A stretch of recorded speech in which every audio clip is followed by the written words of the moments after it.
오늘 찬양의 고백처럼 우리 예배 가운데 주님께 소망을 두는 복된 일이 있기를 축복합니다. 2013년 지금으로부터 한 10년 전 일로 기억합니다. 제가 섬기고 있던 교회에서 성전 건축을 시작하였습니다. 여주 교회가 아니고 다른 교회겠죠. 교회가 항상 기도하는 곳이지만 기도가 평소보다 더 절실히 필요한 상황이었습니다. 많은 재정이 필요했고 또 구도심에서 다른 곳으로 교회를 이전해야 되는 상황이었기 때문에 혹여나 구도심에 살고 있는 성도들의 마음이 나뉘어지지 않을까 걱정이 되는 상황이었습니다. 그래서 교회에서 시작한 것이 평일 저녁 기도회와 릴레이 기도였습니다. 예배가 없는 평일에 나와서 기도하는 것인데 설교와 찬양이 있었습니다. 교육자들이 매일 설교를 하고 찬양과 기도 인도를 하였던 것이죠. 그리고 릴레이 기도는 정해진 공간에서 오전 6시부터 자정까지 매일 진행이 되었습니다. 교회 인원이 작년 출석 400명 정도 되는 교회였는데 릴레이 기도 신청자를 시간대별로 받아서 진행을 하였습니다. 그리고 특이한 것은 제가 섬기던 교회는 365일 새벽 기도가 있는 교회였습니다. 여러분, 이런 상황에서 저녁 기도회와 릴레이 기도회가 어떻게 되었을까요? 저녁 기도회는 4분에서 5분 정도 나왔고 릴레이 기도는 신청자가 적어서 비어있는 시간대를 교육자가 채우기에 급급한 상황이 되었습니다. 우리 교회가 지난주 월요일부터 저녁 기도회를 하기 시작했습니다. 여러분, 제 마음속에 어떤 생각이 들었을까요? 솔직히 기대보다는 걱정이 많이 되었습니다. 경험이 있었기 때문이죠. 성도님들이 안 오면 어떻게 하지? 그냥 허울만 좋은 종교적인 행사로 끝나면 어떡하지라는 걱정이 제 마음 가운데 솔직히 있었습니다. 지난주 월요일 날 평일 기도회를 하는 첫날이 되었습니다. 걱정이 되는 마음으로 비전홀에 왔는데 기도를 하면서 눈물이 나고 기도를 하면서 이 고백을 반복적으로 주님께 올려드렸습니다. 하나님의 주권이 좋습니다. 하나님의 주권이 가장 좋습니다. 하나님의 주권이 나에게 가장 좋은 것입니다. 라는 고백을 여러 번 반복하면서 울며 기도했던 기억이 납니다. 경험상 힘들 것이라고 생각한 기도회가 정말 뜨겁고 은혜가 되고 많은 성도님들이 모이는 것을 보면서 내 생각이 짧았구나. 나의 경험과 나의 판단과 나의 감정보다 하나님의 주권적인 계획이 더 크다는 것을 다시금 깨닫는 시간이었습니다. 여러분, 오늘 본문은 우리가 너무나 잘 알고 있는 말씀입니다. 모든 것이 협력하여 선을 이루겠다는 말씀. 우리가 앞으로 가나 뒤로 가나 넘어지거나 일어서거나 심지어 실수를 하거나 잘못된 판단을 한다 하더라도 결국 모든 것이 협력하여서 좋은 결과를 얻게 될 것이라는 말씀. 이 말씀은 언제나 우리가 들어도 위로가 되고 힘이 됩니다. 그러나 사실 오늘 말씀은 그런 내용이 아닙니다. 우리가 어떤 결정을 한다 하더라도 주님께서 협력하여서 선을 이루겠다는 말씀이 아닙니다. 우리가 읽은 28절 말씀 다음 나오는 29절과 30절 말씀에 보면은 28절의 말씀이 과연 협력하여 선을 이루겠다는 말씀이 무엇을 의미하는지 가르쳐주고 있습니다. 우리 2절 말씀 같이 읽어보겠습니다. 시작. 하나님이 미리 아신 자들을 또한 그 아들의 형상을 본받게 하기 위하여 미리 정하셨으니 이는 그로 많은 형제 중에서 맏아들이 되게 하려 하심이라. 또 미리 정하신 그들을 또한 부르시고 부르신 그들을 또한 의롭다 하시고 의롭다 하신 그들을 또한 영화롭게 하셨느니라. 여기 보면은 붉은색으로 5개의 동사가 나옵니다. 29절에 미리 아셨다, 또 미리 정하셨다, 부르셨다, 30절에 의롭게 하셨다, 영화롭게 하셨다라는 5개의 동사가 나옵니다. 하나님께서 우리에게 하신 행동이죠. 이 5개의 동사는 하나님께서 우리를 어떻게 구원하셨고 또 어떻게 구원에 가실지를 말씀하고 있는 것입니다. 여기 미리 아셨다라는 것은 하나님이 우리를 구원하시기 전에 우리를 알고 계셨다라는 것입니다. 우리는 하나님을 알지 못했지만 하나님은 미리 우리를 아시고 계셨다는 거죠. 그래서 시편 71편 6절에 보면은 시인이 이렇게 고백을 합니다. 나의 어머니의 배에서부터 주께서 나를 택정하셨사오니. 하나님이 우리를 미리 알고 계셨다는 거죠. 우리는 주님을 몰랐지만 그때도 주님은 우리를 미리 알고 계셨다는 것입니다. 그리고 이어서 나오는 미리 정하셨다는 말씀이 나옵니다. 요한복음 4장에 보면은 사마리아 여인이 나옵니다. 유대인들에게는 이 사마리아라는 지역이 혼혈인이 득실거리는 것이었고, 그래서 순수 혈통을 좋아하는 이 유대인들에게 이 사마리아 지역은 더럽고 불결하고 개와 돼지만 못한 사람들이 살고 있는 곳이었습니다. 그래서 아무도 이 마을에 들어가려 하지 않고 이 마을을 지나갈 일이 생기면 삥 돌아서 가곤 하였습니다. 그런데 예수님이, 유대인이었던 예수님이 한 여인을 구원하기 위해서 이 마을로 직접 찾아가십니다.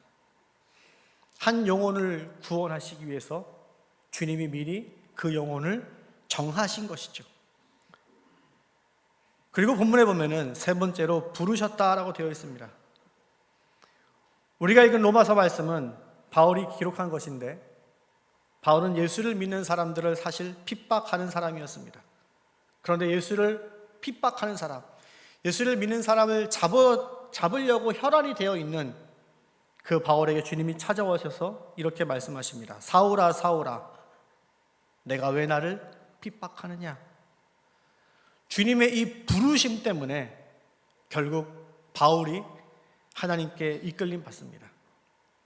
그리고 4번째로 예수를 만나 결국 이 바울이 의롭다함을 얻게 되고, 마지막 5번째로 연약하고 부족한 바울이 되었고, 하나님을 점점 닮아가는 거룩해지는 영화의 길을 걷게 됩니다. 여러분, 로마서 8장 29절에서 30절에 나오는 이 5개의 동사는 우리가 어떻게 구원을 받게 되었는지, 어떻게 우리에게 구원이 이루어져 가는지 말씀하고 있는데, 전부 다 하나님의 주권적으로 이를 우리에게 행하신 것입니다. 우리와 상의하거나 우리에게 물어보거나 우리에게 의견을 나누거나 동의를 구한 것이 아니라 우리를 구원하시기 위해서 하나님께서 주도적으로, 주권적으로 우리에게 행하신 것을 이 5개의 동사가 말해주고 있습니다. 그리고 이 5개의 일을 하나님께서 결코 포기하지 않는다라는 것을 우리에게 말씀하기 때문에 많은 신학자들은 이 5개의 동사, 우리의 구원을 위해서 애쓰시는 하나님의 그 열심을 골든 체인이라고 이야기합니다. 녹슬거나 끊어지지 않는 하나님의 마음과 하나님의 계획이라는 거죠. 그런데 그 하나님의 주도적인 이 5가지 일을 28절에서 오늘 우리가 읽은 본문에서 뭐라고 표현하고 있죠? 선을 이룬다라고 말씀하고 있습니다. 하나님이 우리에게 주도적으로 해나가신 일이 우리에게 가장 좋은 선이 된다라는 것입니다.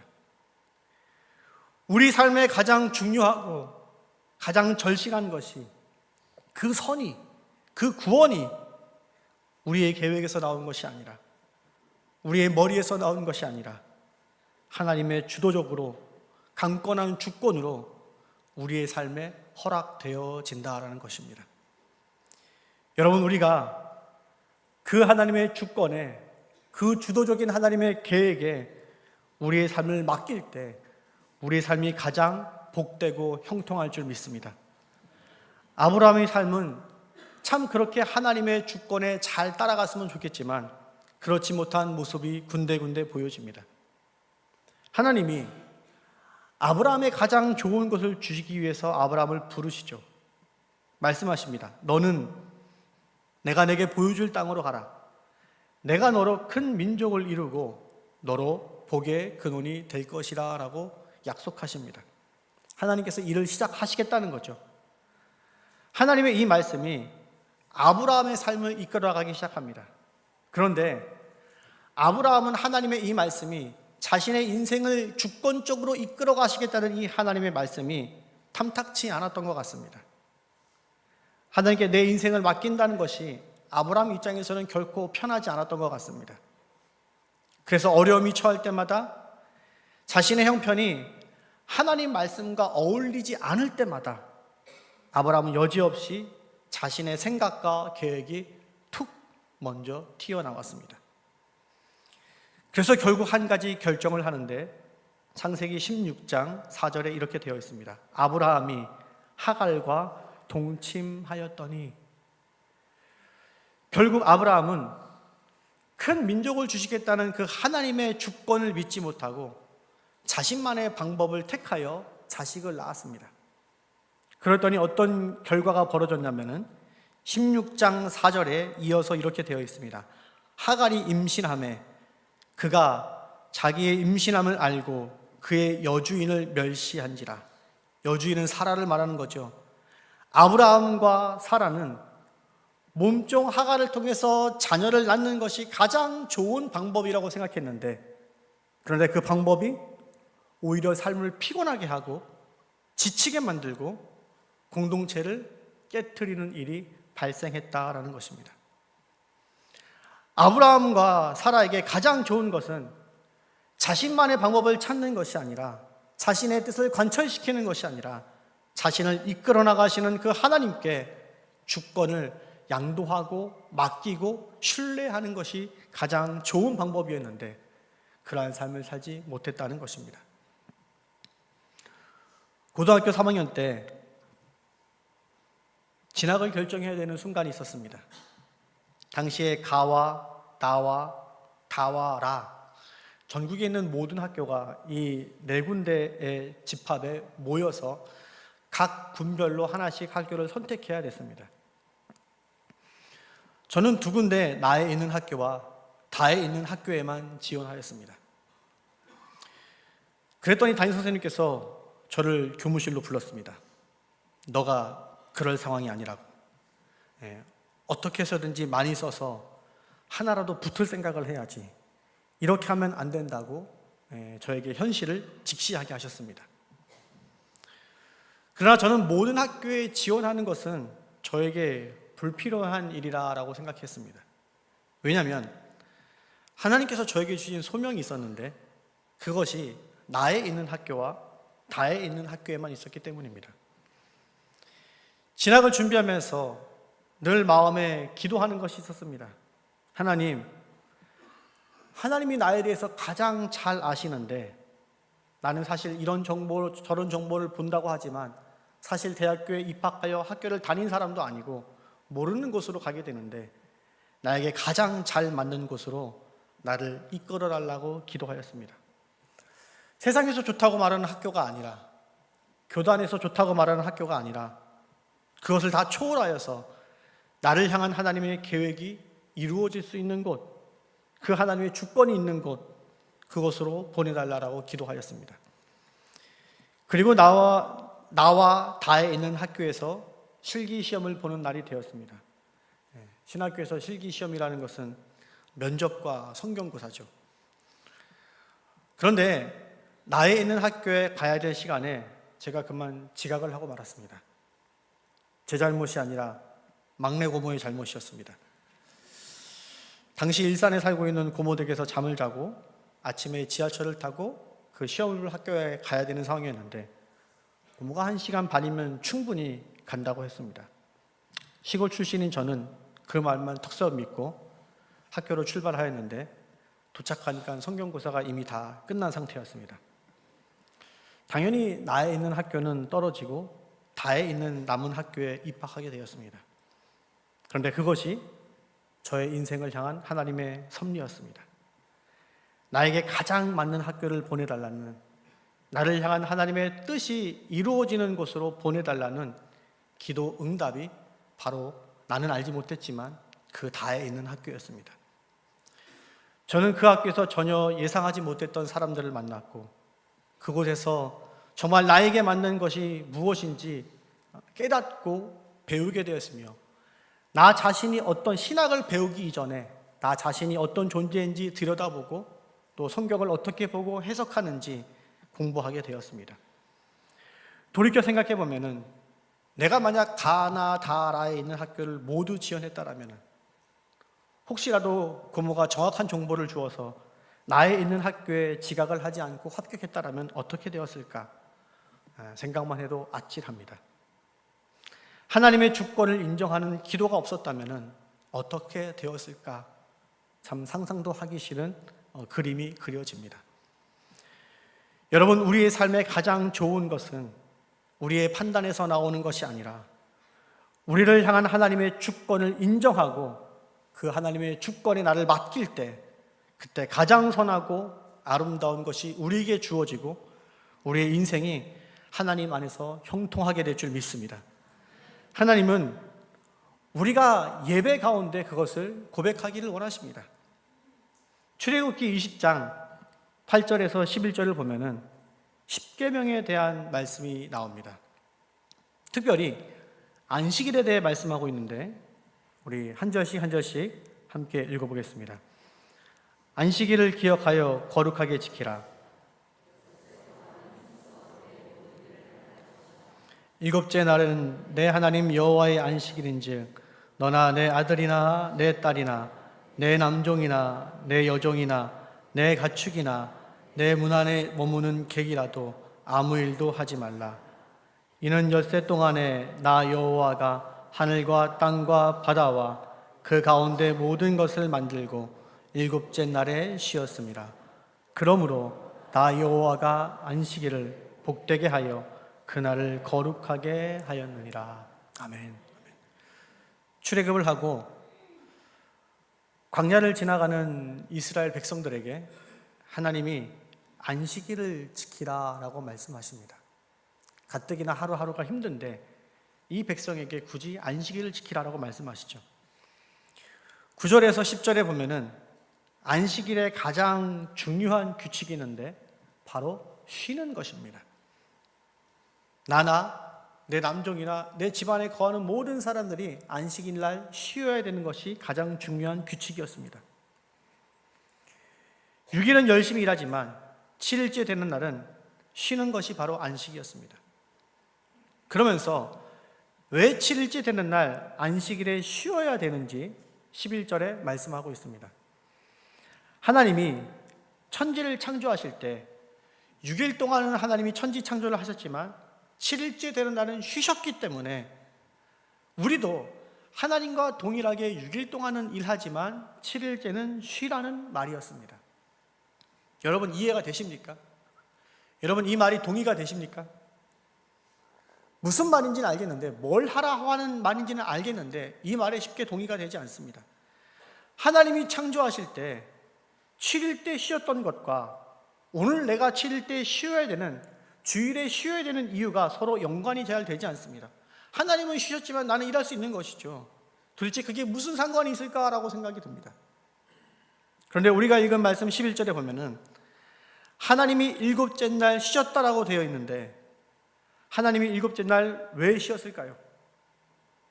일곱째 날도 더 많은 일을 할 수 있고 6일을 넘어서 7일째도 창조하고 8일째도 좋아 보이는 것을 더 만들어서 지구에 갖다 놓고 더 많은 일을 할 수 있을 텐데 왜 여섯째 날까지만 일하고 천지 창조를 하시고 일곱째 날은 쉬었을까요? 창세기 1장 31절에 이렇게 되어 있습니다. 하나님이 지으신 모든 것을 보시니 보시기에 심히 좋았더라. 저녁이 되고 아침이 되니 이는 여섯째 날이니라. 하나님이 여섯째 날까지 창조하셨는데 그 여섯째 날까지 창조하신 다음에 이 땅을 바라보니까 하나님 마음이 어땠냐면은 보시기에 심히 좋았다는 것입니다. 하나님이 창조한 것이 창조 결과물이 어땠다는 거죠? 하나님 보시기에 완벽했다는 것입니다. 부족하여서 뭐를 더 만들 필요도 없고 뭐를 뺄 필요도 없고 6일 동안 창조하신 그 하나님의 창조의 결과물이 하나님 보시기에 완벽했다는 것입니다. 그러니 일곱째 날은 뭘 해야 되죠? 쉴 수밖에 없는 것입니다. 완벽했으니까, 더 할 것이 없으니까 쉬신 거죠. 여러분, 일곱째 날 쉬셨다는 것은 그만큼 앞에 6일의 삶이, 6일의 하나님의 창조가 완벽했다는 것을 우리에게 말해주고 있는 것입니다. 하나님은 그런 의미로 이스라엘 백성에게 안식일을 지키라라고 하십니다. 광야에 있는 이스라엘 백성에게, 하루하루 살아가기 힘든 이스라엘 백성에게 여러분 6일의 삶은 어땠을까요? 굉장히 힘든 시간이었을 것입니다. 40년 동안 텐트를 치고 텐트를 걷고 그 속에서, 텐트 속에서 자는 그 삶, 옮겨 다니는 그 삶이 얼마나 고단했겠습니까? 제가 작년에 동생네 가족과 함께 캠핑을 하였습니다. 텐트에서 잠을 잔 거죠. 그리고 결심한 것이 있습니다. 어른들이 흔히 하는 말이죠. 잠은 집에서 자라. 사람이 집에서 자야지 밖에서 자니까 너무나 불편하고 다음날 일정까지 유쾌하지 않았던 기억이 납니다. 여러분, 이스라엘 백성이 그런 텐트 생활을 40년 했습니다. 그리고 먹는 것은 만나와 메추라기만 먹었습니다. 어제 제가 태어나서 처음으로 하루에 2군데 결혼식장을 다녀왔습니다. 오전에 집사님 가정에서 결혼식이 있어서 용인에 다녀왔고, 오후에는 권사님 가정에서 결혼식이 있어서 서울 신도림에 다녀왔습니다. 오전에 용인에 갔는데 음식이 참 맛있었습니다. 그래서 허겁지겁 많이 먹고, 그리고 오후에 신도림에 갔는데 안타깝게 거기서도 맛있었습니다. 그런데 많이 못 먹었습니다. 같이 식사하던 집사님, 권사님들이 목사님 왜 많이 못 드세요? 라고 물어보았습니다. 여러분, 제가 아무리 젊어도 하루에 뷔페 2군데에서 그렇게 많은 음식을 먹을 재간은 없었습니다. 그냥 적은 양이지만 맛있게 먹었을 뿐이죠. 여러분, 하루 뷔페 2번 가는 것도 쉽지 않은데, 다양한 음식을 2번 먹는 것도 쉽지 않은데 40년간 만나와 메추라기만 먹으면 어떻게 될까요? 매일 텐트에서 추위와 더위에 싸우면서 하루하루를 보내면 어떨까요? 마음속에 불평과 불만이 생기는 것은 어쩌면 당연한 일일지 모릅니다. 그런데 하나님은 그 광야에서 살아가는 이스라엘 백성에게 무엇을 요구하시는 거죠? 안식일에 제사를 드리면서, 예배를 드리면서 하나님이 나를 인도하는 그 6일의 삶이 완벽하였다라고 고백하라고 말씀하고 있는 것입니다. 내가 보기에는 춥고 덥고 불편한 광야 생활이지만 그것이, 그 6일의 삶이 나에게 결국은 가장 좋은 하나님의 인도였다라는 것을 주일날에 모여서 그 감사하는 마음으로 제사드리고 그 감사하는 마음으로 하나님께 영광을 올려드리라는 것이 바로 안식일의 의미였던 것입니다. 하나님, 6일간 나를 완벽하게 인도해 주셔서 감사합니다. 내 지식으로는 그게 다 이해가 되지 않지만 하나님의 주권을 내가 믿기 때문에 하나님, 나의 6일의 삶이 완벽했습니다 라고 하나님은 우리에게 고백하기를 원하신다라는 것입니다. 여러분, 여러분의 주일 예배는 어떻습니까? 여러분이 드리는 주일 예배는 어떻습니까? 하나님은 우리가 이 주일에 모여서 주님, 나에게 지난 월요일과 그 토요일까지의 삶이 완벽했습니다, 이 고백을 하기 원하십니다. 여러분, 현실만 보는 사람은 이 고백을 할 수 없습니다. 한 주간 정신이 없고 바쁘고 예기치 못한 일들이 불쑥불쑥 이 한 주 동안 튀어나오는데, 반복되는 아픔과 현실의 문제가 해결되지 않고 있는데 어떻게 감사의 고백과 하나님께 영광을 돌리는 안식일을 보낼 수 있겠습니까? 여러분, 완벽은 내 상태를 보는 것이 아닙니다. 완벽은 내 상황을 보는 것이 아닙니다. 나를 완벽하게 인도하시는 그 하나님의 주권을 신뢰함으로 바라볼 때 그때 우리의 삶이 완벽해지는 것입니다. 그때 우리의 유길이 완벽해지는 것입니다. 그때 우리의 주일이 감사와 영광과 감격이 있는 주일이 될 수 있는 것입니다. 조금 어려운 일이 있을지라도 하나님의 뜻이 있겠지, 하나님의 계획이 있겠지, 그렇게 고백하는 주일 예배가 될 수 있는 것입니다. 하나님의 인도와 계획을 믿기 때문에 내가 지내온 6일이 하나님의 계획 가운데 있기 때문에 하나님의 감사와 영광을 올려드리는 그런 예배를 저와 여러분이 드렸으면 좋겠습니다. 그래서 이 주일 예배가 우리 몸에 있는 어떤 피곤함과 한 주의 연약함을 그냥 토로하기만 하는, 신세 한탄만 하고 위로를 받기를 소망하기를 그런 예배가 아니라 이 예배 가운데 들어오는 순간 주님의 주권을 신뢰하는 그 마음 때문에 하나님 감사합니다, 하나님을 예배합니다라는 고백이 우리의 가슴 깊은 곳에서 터져나오기를 소망합니다. 한 가지 이야기를 하고 말씀을 마치려고 합니다. 어떤 젊은이가 작은 외딴 섬에 살고 있는 한 수도사를 찾아갔습니다. 이 수도사는 높은 바위에 있는 작은 방에서 이렇게 열심히 기도를 하면서 남은 여생을 보내고 있었습니다. 그리고 그 경건 생활이 얼마나 사람들에게 본이 되었는지 많은 사람들이 이 수도사를 찾아가서 상담을 하곤 하였습니다. 한 젊은이가 이 수도사를 찾아가 이렇게 질문합니다. 요즘도 악마와 씨름하시죠? 수도사가 대답합니다. 나도 늙고 내 아내 악마도 늙어서 더는 씨름하지 않는다오. 대신 요즘은 하나님과 씨름하지요 라고 대답했습니다. 젊은이가 이해가 되지 않았습니다. 경건한 수도사라고 생각해서 무언가 얻을 것이 있다고 생각해서 내가 찾아갔는데 하나님과 씨름한다는 말이 도무지 납득이 되지 않았습니다. 그래서 이렇게 다시 질문합니다. 하나님과 씨름한다고요? 하나님과 씨름해서 정말 이기길 바라시나요? 라고 질문했습니다. 그러자 이 말을 듣고 수도사가 마지막으로 대답합니다.